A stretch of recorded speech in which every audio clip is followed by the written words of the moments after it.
భారతదేశంలో దళితులు, గిరిజనులు, బలహీన వర్గాలు, పేదలు ఏ సమస్యలు ఎదుర్కొంటున్నారు, తెలంగాణలో ఏ సమస్యల పరిష్కారం కావాలి అనే విషయాన్ని అందరితో చర్చిస్తాం.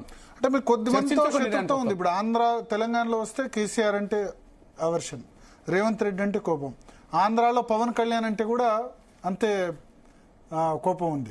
చంద్రబాబుని సపోర్ట్ చేస్తారు కానీ మన తిట్టారు కదా పవన్ కళ్యాణ్. మన హోంమంత్రి తానేటి వనిత నేను ఎప్పుడు జోక్యం చేసుకున్నా చెప్పండి. ఇప్పుడు ఆయన మొన్న శాసనసభలో చాలా గొప్పగా మాట్లాడిండు. ఏది ఎంఆర్పీఎస్ ఉద్యమం గురించి పవన్ కళ్యాణ్ చాలా గొప్పగా మాట్లాడాడు. అంతకుముందు వికలాంగుల గురించి చాలా ఎంఆర్పీఎస్ ఉద్యమం నడిపిందని చెప్పి పెన్షన్ల గురించి కూడా మాట్లాడాడు. నేను ఆయనకు ఎప్పుడు వ్యతిరేక స్టేట్మెంట్ ఇవ్వలే. 2 కారణాల వల్ల ఆయన మీద స్టేట్మెంట్ ఇచ్చాను.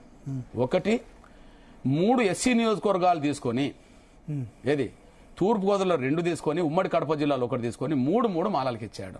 అరే 3లో ఒకటన్నా మాదిగలకు ఇవ్వాలి కదా, నీది ఎట్లా సామాజిక న్యాయం అవుతుందని ఒకనాడు మాట్లాడాను. 2, హోంశాఖలో ఏదైనా జరిగితే క్యాబినెట్లో మీరు మాట్లాడుకోవాలి, ముఖ్యమంత్రితో మాట్లాడాలి, ఏదైనా జరిగితే జరగవచ్చు. కానీ కేవలం హోంశాఖ మంత్రి మాదిగా ఆడ నేను ఆ శాఖ తీసుకుంటే ఇంకా చాలా గొప్పగా చేస్తానంటే, ఇప్పుడు ఆ శాఖలో ఆమె విఫలమైనట్టు నువ్వు చెప్పినట్టు కదా, ఎక్స్పోజ్ చేసినట్టు కదా. నీ శాఖలో ఏదైనా లోపతాపాలు జరిగితే ఇంకో మంత్రి నేను ఆ శాఖ తీసుకుంటానని చెప్తారా? అది తప్పు కదా అని నేను అన్నాను. అంతే.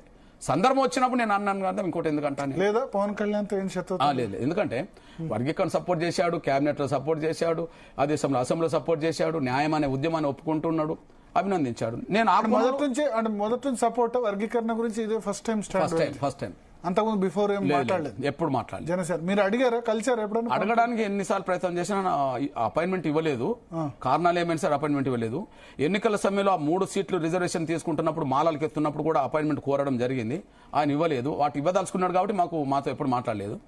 కానీ ఆయా సందర్భంలో మాత్రం వికలాంగుల ఉద్యమాన్ని ఎంఆర్పీఎస్ నడిపింది, ఈ ఉద్యమం నడిపింది, చాలా గొప్పగా నడిపింది, మానవత ఉద్యమాలు చేసిందని చెప్పి మాట్లాడేవాడు. అది సోషల్ మీడియాలో లేదా ఎలక్ట్రానిక్ మీడియా, ప్రింట్ మీడియాలో వచ్చేది. అంతవరకు నేను తెలుసు. కానీ వర్గీకరణ విషయంలో ఎప్పుడూ అనుకూలంగా మాట్లాడలేదు.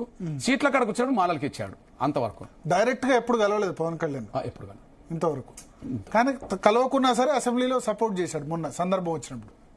అవును, కూటమే కదా, కూటమిలో వర్గీకరణ అంశం ఉన్నది కదా.